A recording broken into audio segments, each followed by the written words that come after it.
She sat in her chair one night, and by morning, all that remained was ash. No flames, no smoke damage.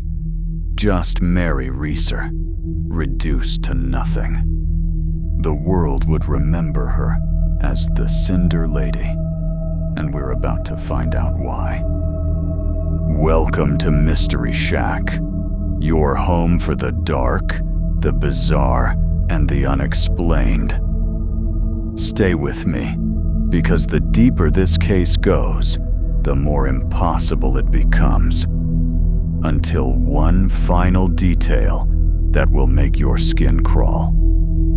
On the morning of July 2nd, 1951, in St. Petersburg, Florida, Mary's landlady arrived with a telegram. The moment her hand touched the doorknob, it burned. Inside, a nightmare frozen in silence. Mary Reeser, age 67, was almost entirely gone.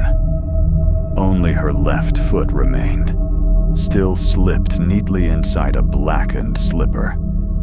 A fragment of her spine lay among the ashes, and on the floor, a skull, shrunken to an unnatural size. Yet nothing else matched the violence of her end. Plastic light switches had warped from the heat, but newspapers beside her chair were untouched. The fire had consumed Mary almost completely, while sparing the world around her. The case stunned investigators. Even local police admitted they had never seen anything like it. Within days, the FBI was called in. Every possibility was considered. Lightning strike, chemical spill, even a hidden accelerant. One by one, each theory was ruled out. The official explanation turned to something clinical, almost cold. The Wick effect. According to the theory, Mary, who often took sleeping pills and smoked late into the night, may have dozed off in her chair. A single cigarette could have slipped from her fingers, setting her nightgown alight.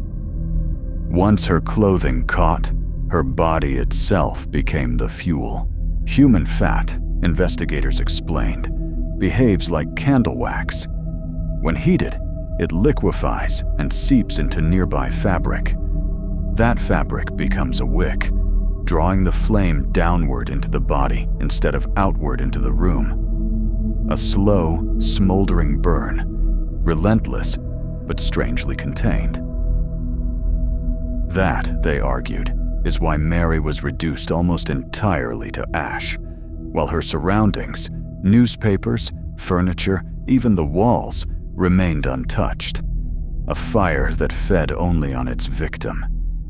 It is a chilling image, the human body transformed into its own candle. A tidy scientific answer, perhaps, but one that raises as many questions as it silences. But not everyone was convinced. Dr. Wilton Krogman, a respected physical anthropologist who reviewed the case, openly dismissed the Wick effect as inadequate. He had studied countless fire victims. He knew that to reduce a body completely to ash normally requires the extreme heat of a crematorium, nearly 2,000 degrees Fahrenheit, maintained for hours. A cigarette and a cotton nightgown could never reach that intensity. And then there was the strangest detail of all. Mary's skull. It wasn't destroyed. It was shrunken.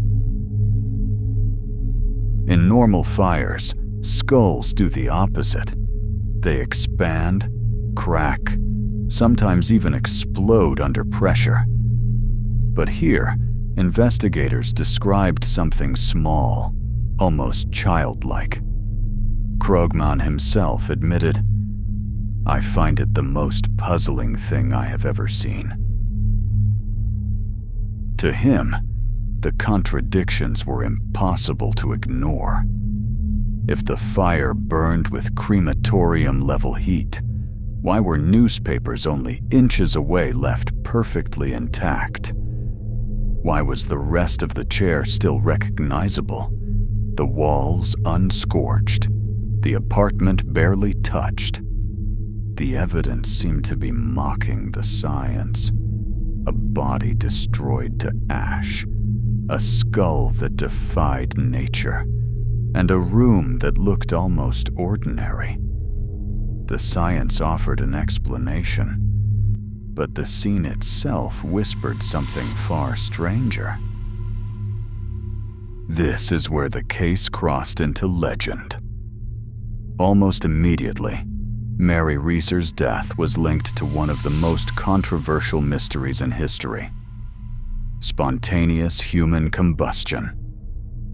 Stories of people mysteriously bursting into flames go back centuries. In the 18th century Europe, there were whispered tales of drinkers who went up in fire with no warning. Old engravings show figures half burned, half intact, as if the body itself had betrayed them. By the 19th century, the idea had even seeped into literature. Charles Dickens famously wrote it into Bleak House, giving the phenomenon an eerie cultural weight. The details were always the same: victims reduced to ash, but hands or feet left behind. Rooms left standing, untouched by the fire, a pattern too strange to ignore. Mary's death in 1951 became the most famous modern example. For believers, she was proof that spontaneous combustion was not just a myth, but a terrifying reality. For skeptics, her case was nothing more than a tragic accident. Science tangled with folklore, and folklore refusing to let go. Others suggested even stranger possibilities.